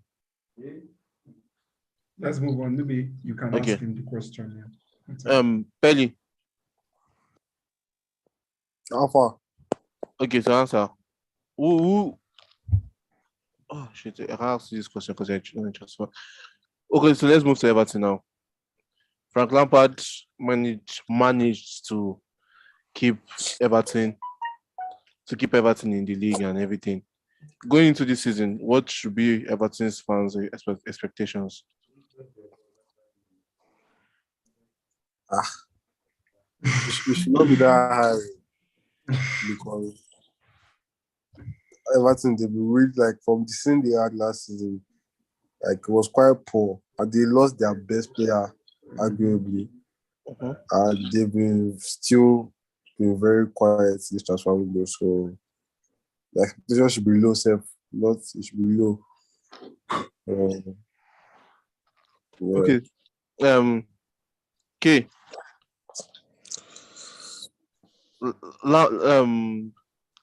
Lampard has not been supported well this season.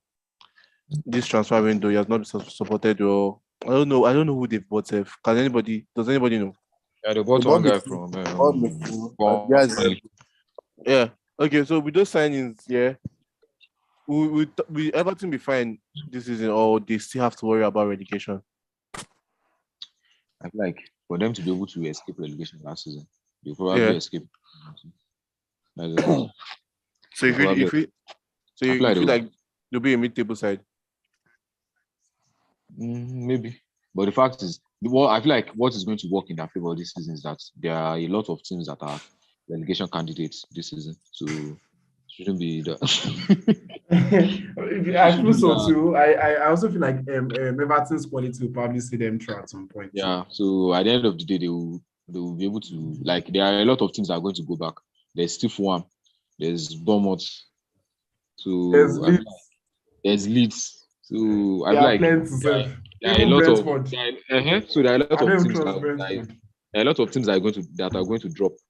I feel like if they should expand relegation to 5 clubs this season instead, 5 clubs will comfortably go back to championship this season. So I feel like Everton should not have a problem staying up. Okay, but now score prediction. Everton, who? Chelsea. Everton, Chelsea. Oh, Yeah. 3-0. Straight up. Pelly.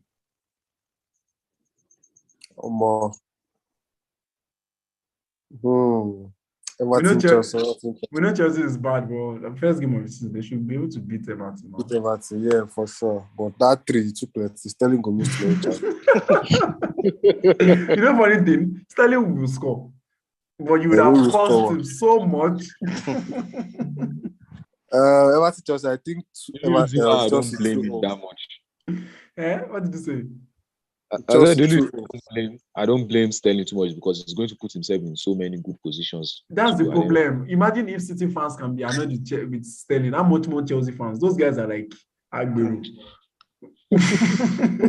So Pelly said 2-0. Okay, what are you doing for? Well, I feel like a draw. 1-1. 1-1. Okay, so we go to Sunday and we're going to talk about 2 teams and we're going to use 10 minutes to talk about them. But before we do that, let's talk about Leicester Brentford score predictions, everybody. A draw. Leicester don't look good to me right now. I'm sorry. Like they've even lost Schmeichel. Like they don't look good. And they've Like, not even gotten a replacement. I'm telling you, like they don't look good. And I don't think there's any anyway. good keeper on the market right now. They have word anyway, so it will be good for my FPL. What to call wardrobe? It will be good for my FPL now. So but I go for a draw. 1-1. Any draw, I don't know. Pelly. Same. And draw, but I'm not sure about the scoreline. Yeah. Okay. I feel like Brentford are going to nick a win, probably 2-1, because that Leicester team is not settled. That team does not know what they are doing. I thought we had, and you now say something like 4-2. No, 2-1. Nah. Hey, Brentford. So now, I'm going to Manchester now. I'll talk about the 2 Manchester teams. I'll start with United. It's just the me out of it. I'll start with United. So, when we started this channel, I told everybody nothing has changed at United. People were like, calm down, give it time. And I was like, okay, let me give it time. We've done how many shows after? 4. I think it should be our 5th show. Nothing has changed. Give it time. What I'm going to say, I said to God, I'm good. I feel like I'm going to rant and not even ask any questions. Let me just calm down. Because I have just 10 minutes. Let me just calm down. Time has gone. Fuck. I don't even know where to start. Sorry. Like I know this feeling. I don't know the feeling, but sorry. Hopefully. Every time, every beginning of season, I always pour my heart out into this club. And what they do, they keep on breaking it every fucking single time. Just tell them not again. Every time. Yeah, Pelly is a Man fan. He doesn't fan. even care. You know this you mention him. Pelly is a Man fan. And but yeah, you hear in Manchester United going for Dion, and they're still on the case on Dion. God, please just forget about this guy. Just forget Dion. Like, just like move on. You've seen it from that side. I say move on. How do you feel we United fans are feeling? Move on, right? We are tired. That's the best solution. Just like you've had like people should never talk about him again. You've had Guerrero come to Twitter and give his own take. You've had almost all your club legends say something. You've had your fans say something. You've had Richard Arnold say something. Let this guy be now. Do you know the funny side? At the end of the day, it comes. No Allah. Every day I wake up and I check my phone to check. Is anything happening? Is everything up? And I'm always saying Dion said he wants to come, or Dion does not want to come. Dion does not want to come. And I'm like, I don't see that transfer happening again right Honestly, now. like I don't know. I don't see it. If anybody's going to buy De Jong, it might be Chelsea. I won't be surprised. Might be Chelsea. Like I Belly. don't see him. Like, Wait first. See. As a United fan, yeah, I feel like You guys, I'm still 90% sure that De Jong come. Like Okay. I know United. I know United. see. United can. Okay, Pelly go on. No, you can finish, then I'll talk. Okay, United can drag it you, yeah. Like Sancho, this is everybody was thinking about Sancho. We're always in time Sancho still end up coming. United can make you so excited for a deal, and then they kill your spirit and then they bring him on. That's how United have been operating. Why it has been so painful is because I always thought Eduardo was the problem, and then it's like now Eduardo has gone, and then you expect a new transfer policy, but then see the same old shit. It's the player. The player does not want to. I think that is the player, not the club. Yeah. Okay, Pelly talk. You cannot say that. Okay, you used to think it was Eduardo, and now, yeah, bro. There were two problems in Man U. Number one was the Glazers, followed by the Woodward. Now, them removing Woodward was a very, very good upgrade for us. And now that John Mota and Richard Arnold are handling things, it has been much better. Because if you are being honest, that season that we signed Sancho, Varane, Sancho and Varane, the deal didn't drag. Yeah, Ronaldo, the deal didn't drag. This transfer we do too, the deals are not dragging. The only reason why De Jong's deal is dragging because De Jong's deal is very, very complicated. I feel like it's the guy. Like it's just it doesn't just exactly. Excited come to that. The guy has made it clear to Barca that he doesn't want to leave Barca and he doesn't want to take a pay cut. But one of them has to happen. Because if he doesn't take a pay cut, they won't be able to register their players. But then they're at third level now, and they cannot still register all their players. Like I even Pelly, if you notice there, Fabrizio first said why United and Barcelona have agreed a 65 million deal plus add-ons. Wait. And then later he changed it to 75. Later he came on and said Man United increased the offer to 75. What do you think that 75? What do you think that 75 was?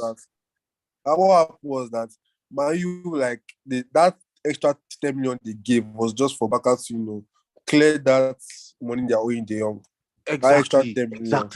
Was to help Barca. See, okay, wait. So we're all talking about things have changed in United and everything.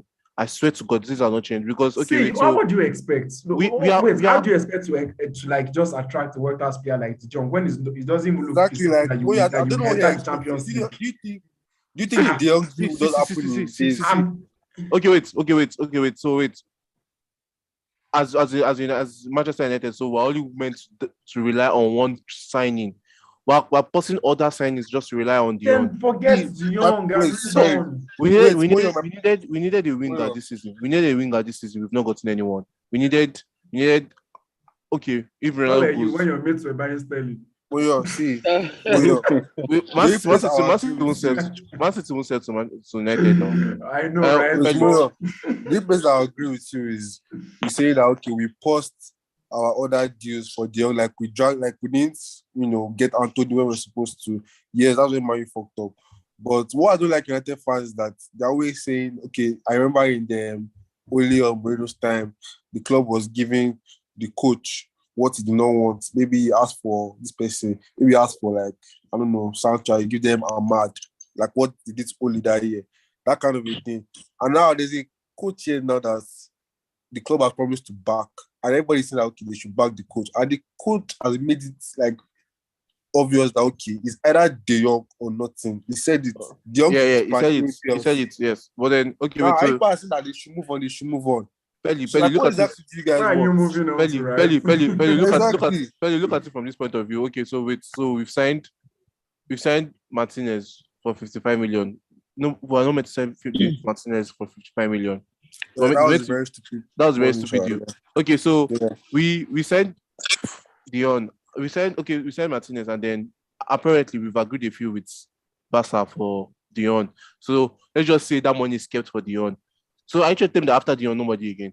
See, actually, if you actually look at it, there are very, very few players that fit the kind of profile that De Jong offers. Bola. They're actually very. Look, you mentioned one off your head.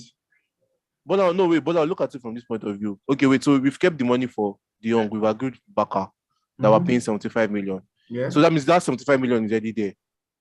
I don't know how it works in football No, transfers. no, guys because Man U are willing to spend over 200 million this window.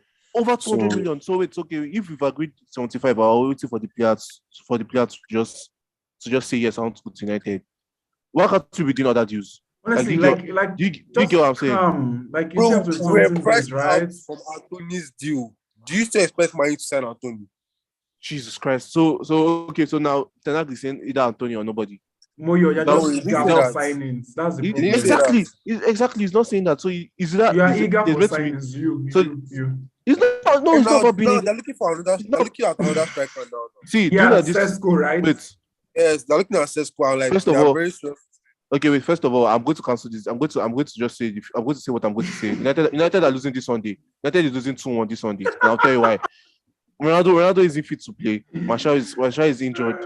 We are not sure if he's playing. So we're relying on United is going to probably use a false nine, then allow Eriksen to play. That's Sancho has not been training this week. I So- thought that. We're starting Elanga, Garnacho again, and Rashford. No, you Bro, might I'm use telling- Rashford. You might use Bruno and bring an extra. See, midfielder. out of the big six, we're the ones that are not ready at all. I'm telling you the truth. I don't even see United finish 6 again. I swear to God, I see us finishing 8. And it's not even going to be because of Ten Hag. It's going to be Yeah. because it's going to be, bro. I'm telling you the truth. Everybody's just there saying, "Oh, the club is supporting us." That's what they want us to think. Moyo, I'll not be surprised if I think I'll you're not be- panicking. I think you're just panicking. It's not as Bro. bad as this. I swear to God, I will not be surprised if Barca and United agree that, oh, okay, let's just say we've agreed something and then we've not agreed anything, but then we just say the player is trying to wait for You're just panicking now. Honestly, you're panicking. Jesus Christ. United will be fine. United will be fine. This Yeah, they will. Like I think sixth they are fine. So yeah. See, they'll be sixth fine. or fifth. I don't know. Yeah, something like that. They'll Right? finish above Arsenal. Okay. Jesse. Jesse. Set up. Jesse, what are you saying? I think United will finish above Arsenal. You think you so? don't see Arsenal finishing in top 4. No. Why do you say so? Let's get used to it now. Really. Because I don't think Arsenal are at that level yet. They might show it in preseason, but when the main season starts, I'm telling you guys, honestly, you guys about quote to me. start. I hope You guys should quote me. by the time You guys, season. you guys No, should no, quote like- me. Zaha will score Okay. twice tomorrow. I want to quote you. Zaha is going to score twice tomorrow. Who? Okay. Zaha? Zaha But- is going to score twice. No, tomorrow. Jesse's just branch. He does What was branch. your- Yeah, what was yeah, your see. prediction? Mututu, he What said was your Tutu. He actually I said said, Oh, Tutu. yeah, it's said to. Oh, yeah, it's said to. Okay. Yeah. Moyo. We'll be here together That's why on you Monday. guys eyes open. Arteta is not a good coach. You'll sack him this season. Ateta is not a good coach. Let's move Who's on. the Please, one that don't has to start. call as his coach? Don't start, yo. Okay. Moyo, Okay. you're just panicking. You know, like the kind of profile. Like I flow with what Penny says. Like you want to support your coach, right? And it's telling you like, fine, just give me this player, or if you don't give me, I'm going to walk around what I have. That's fine. Now you still have like this season. You can't expect to change the whole squad. It doesn't happen that way, right? Like you still have. Yeah, See, you don't just change everybody. It you know doesn't the happen most that annoying- way. you And know the the funny most thing is, you're in Europa League. Who do you want to attract? You Yeah. as man. That's another thing. Who do you want to We attract? signed Pogba when we were in the Europa League. You signed Pogba. What did Pogba turn out for you to be? No, but then I'm just saying we signed Pogba when we were in the You Europa signed League. Pogba So if- because you offered him a crazy deal nobody else is going to give him. Yeah. Even Sanchez. See, I'm telling you that we're offering Dion more than 300,000 pounds per week, That's why he doesn't want to come. Like you don't get it. bro. See, No, don't say he doesn't want to come. He doesn't want to leave Barca. Well, Nah, yeah, of course. He I doesn't don't want think- to I leave don't think Barca he's to about come to to leave Man U. Okay. If he's going to leave I don't think he's Barca, about he leaving doesn't Barca. want to be Man U. That's Yeah, the I problem. I- He I doesn't don't just know want to about play in that. Champions League. He wants to play in Champions He wants League. to play That's the what- Champions Yes, he has League, said that he yes. wants to play in Champions League. But see, you guys should not be mixing what he said. Okay, if he wants to go to Champions League club, but it does not mean he cannot go to a team that's not playing Champions League. Don't Is get Man U it a wrong. He Champions never League openly club? said that he cannot come to Man U. I do. But But He won't say that. if I do you expect guys him like to for say a that. player, Who's if actually Let come them out say to that. play, Let them please. say but what- if You guys Don't think say about that. it. if you think about it, Wait, you guys think about think it as a about player. will Man U go ahead and agree if a price with Barca if De Jong has not given them You slightest can green light? actually agree with Yes, clubs it- without yes, having it- personal Well, player we- agreements. That's very we possible. have 3 minutes to talk about mine before we Yeah, go that's to very Yes, possible. Like you I'm can done, actually I have beg. club. I club think that yes, it did. even if a player wants to leave, he wants to leave Champions League for Champions League. I I don't beg, think he wants right? to He leave has already playing suffered in in Barca Champions last League. season. Yeah, he has already suffered in Barca. He For will what- now for enter what- Europa League again. Why? for what I'm- Why? for what I've Denies. You will heard, leave struggle to struggle. You can't leave that. I don't think he wants to do that. from my reports, from what I've heard, From your reports, Dion- right? Dion wants to come to Fabrizio. United. Fabrizio Moyo. I can And- assure you that if I'm De Jong telling stays you. in Barca, he's coming to Man U. Oh, Yeah, I'm okay. telling you. I'm not being Alright. naive. I'm not being okay. I'm a Man U fan. I'm just telling you based like serious facts. And Thiago is going to be a very, very key factor in that deal. If he's coming to Man U, he's not coming to Man U okay because Man U is big. Is a big because he's coming to Thiago. See, you might buy him next season if you probably find a way into the top 4. But this season, Probably. it's going to be very difficult. I'm not going to lie to you because a deal that is supposed to be completed Where- for where- that long, where both teams are in agreement, like you Where- don't have where- issues. The same It's thing going as to take a like while. See, though. let me just His wages needs to be sorted out before he leaves the club now. let me say this. Ooh. Let me say this. I'm He's going to say 17 this. million deferred wages. I'm going to say this about United. They don't like when they don't like. I don't know about United. I don't know what to say, but like United do like when they are embarrassed. Let me just put it that way. Because if Dion goes to any other club apart from United this season, there's going to be a protest at Old Trafford. And And United that doesn't change anything. I'm telling you, Protest- United will what does the protest change? Do you know how many protests you did last season? Did it stop you from finishing 6 with 0 goal difference? we did too much protest last season. We did too much protest last season. The We game did- against Liverpool, they had to be postponed. Was it That not was last season, guys? that was last 2 seasons. Can you imagine? See when you've Last- been doing protests. See when you've been We, trying we to protest. protested. We protested that we said Varane and Sancho. Has it started working? No. I'm just saying. Like when we protest as a fan base, the club will move. I'm telling you the truth. Okay, fine. I've had you. I won't argue. And All right. okay, so now we're going to stop talking about United. We're moving to Yeah, City. overreacting you. My score prediction? My score prediction for United Brighton They to will win lose 2-1. 1-0. Brighton to win 2-1. Pelly, what have you? Well, I yes, think you're realistic. Martial and Sancho might be out, but I think Man U will still win. Thank you. Good Because- fun. Because I don't know, maybe 2-1. It should be closer. Jesse, what about you? I think that they are going to draw 1-1. Okay. Come on, now people, Let us say 1-1. Let us say 1-1 too. GB. Win or draw because I don't know about you guys. If I don't call out sporty bet, we need that. Well, I didn't give my prediction for Chelsea Everton. I think Everton will beat Chelsea. You do? This guy is just all about offsets. I think that this- Everton will beat Chelsea 2-0. Oh, Wow. Lampard. Okay. okay, so I'm moving to City. We're starting with you. All right. We're going into this season again as champions, and last season you won the league without the striker, and then now you've signed Erling Haaland, and I don't know if you watch the show Overlap on Sky Sports YouTube. Gary Neville. Yeah, Gary Neville, Carragher, and Carragher was saying why he feels Liverpool might have an edge on winning the league is because Man City has to adapt their game. They have to change their style to suit Haaland. Do you think- Pep will never change his style to suit a player. Never. Like, No, never. like what he was trying to say was that if you watch the Bundesliga, it's always counter-attacks, and it's always back and forth. But then Man City will try to slow games down. Do you know what Okay. guys? There's a reason why we bought Alvarez, okay? Yeah. Because Haaland, everybody might expect Haaland to be a big bang. I expect him to because there's something about City is we make sure that we create as much chances as close to the goal as possible. So you don't have to how would I say it? You don't have to take so many shots before you score a goal. We make sure that we create so many chances that it's very close to the goal.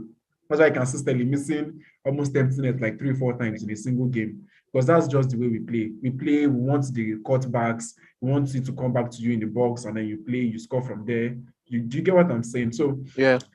first thing, Haaland has to adapt. He's 22 years old. If he's not going to adapt right now, then what is it? He knows that himself. Coming to Man City, coming to play under Pep, you have to adapt. Pep is not going to switch his game up for anybody. And Liverpool, we played against the best defense in the Premier League, even though Liverpool's line was a factor, though.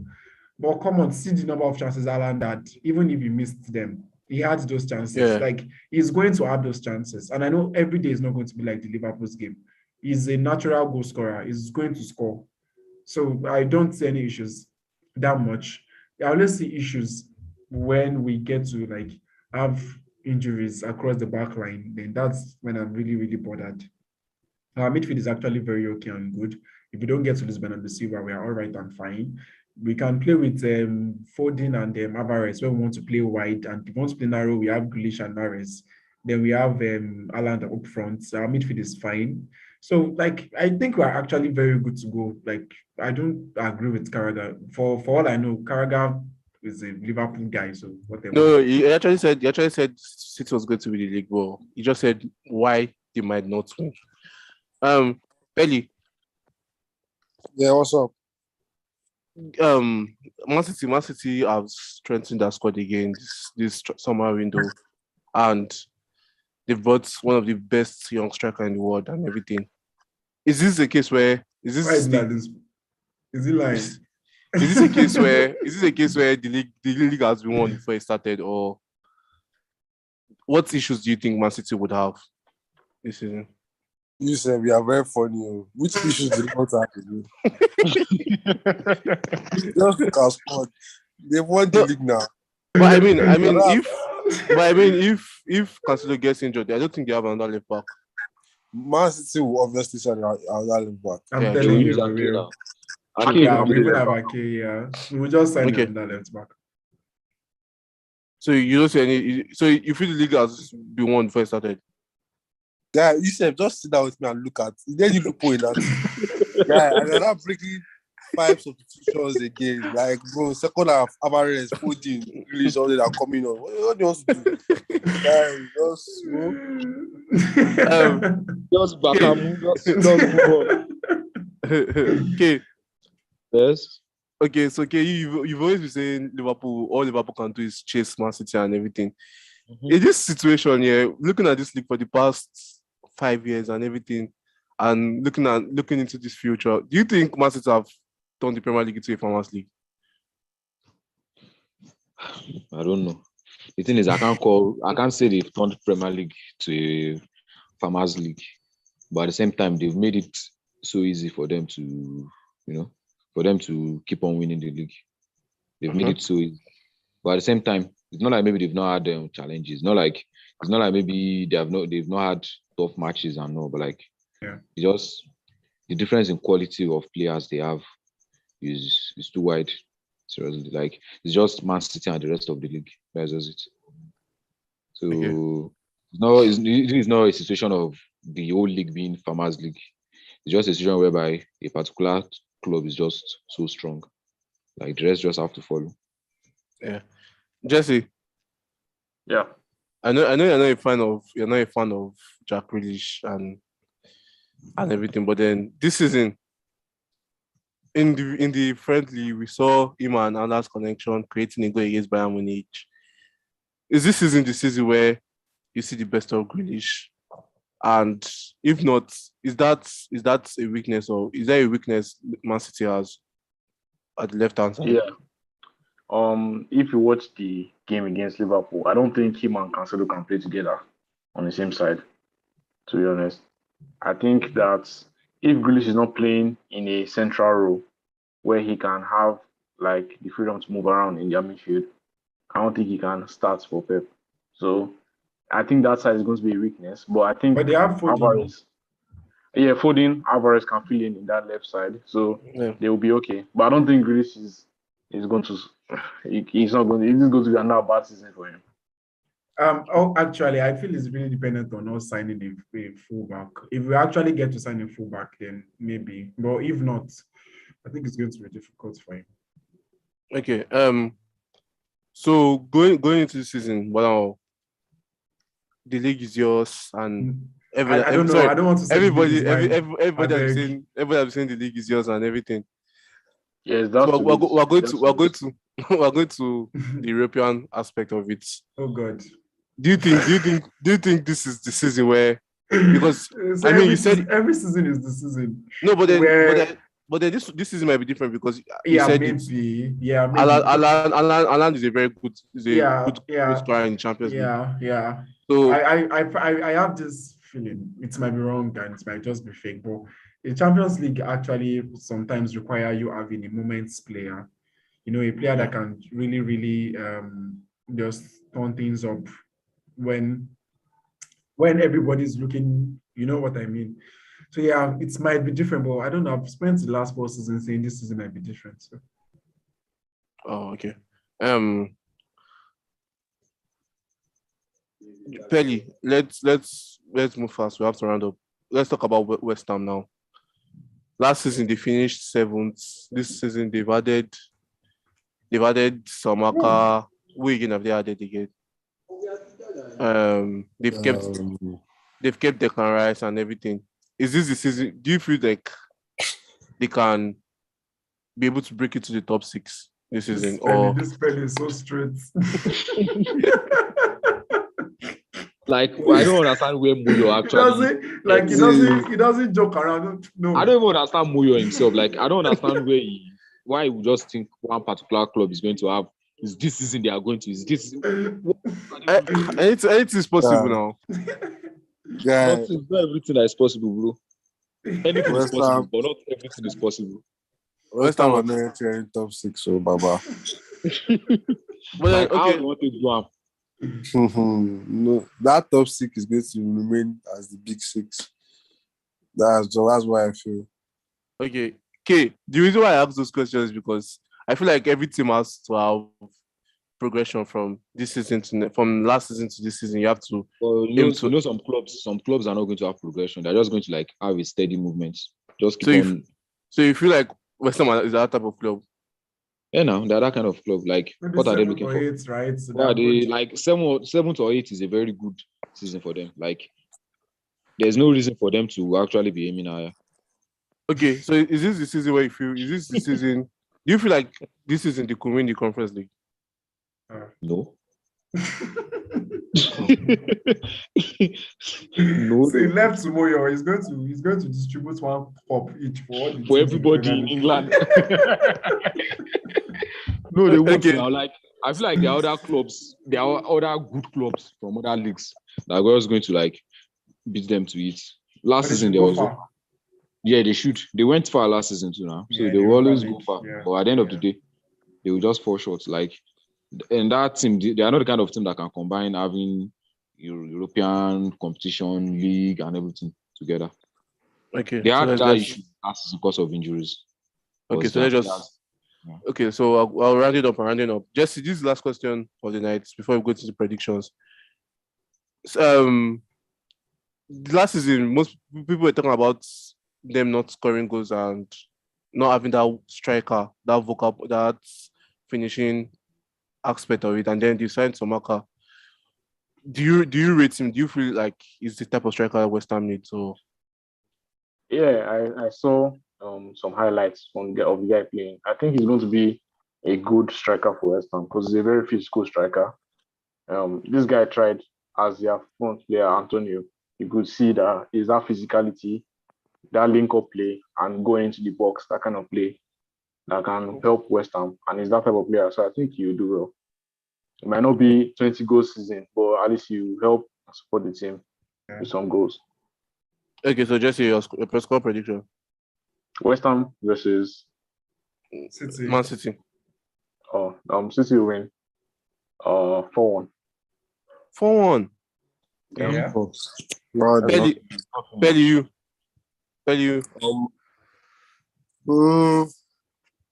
That match should be. I think City wins 3-2. 3-2. Okay. City win. Oh, I have Holland in my FPL team. Because like 4-0. How now?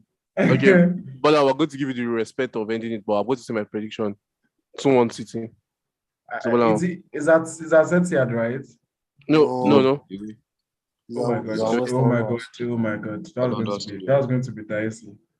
Yeah, I think we drew them 2-2. The Mares drew penalty away. Yeah, Yeah. we beat them now. Probably like 2-0 or 1-0 even. 4-0, Okay. bro. What are you talking about? One. I'm seeing 4-0. I need hat trick from Holland. What are you saying? West Ham is always So- difficult to. Well, we've come to the end of this show, and I'm very, very sorry it has been very long, but we hope you enjoyed it. The reason why it has been this long is because this is the opening season and we have to talk about every other team. I promise you, from time to time, we'll try to keep it shorter and more interesting. And yeah, Bola, any final words? Yeah, watch out for Haaland. Okay. Yeah. Watch out for Jesus. Watch out for the whole Atlantic. Fairly. Watch out for any Man U Watch out for player. Man. Watch out for any Man U player. Jesse. this guy. I know Chelsea not do well, but we'll beat that now. Even the season I was not doing well, you were unable to beat me. Like, what are you even This talking guy about? is We'll lose Arsenal. 25 games, we'll still beat your man away. What are you Thank saying? you. Thank you You very are much. Thank you very much. Thank you very Bro, much. let me tackle this Let's this finish. ungrateful very much. Chelsea fan. Thank you very much for coming to watch with us, for coming to listen to us. Yeah, And thank you. please, we hope you like, share, and subscribe. And I promise you more content to start coming very soon. See you on Monday. Thank you. All right.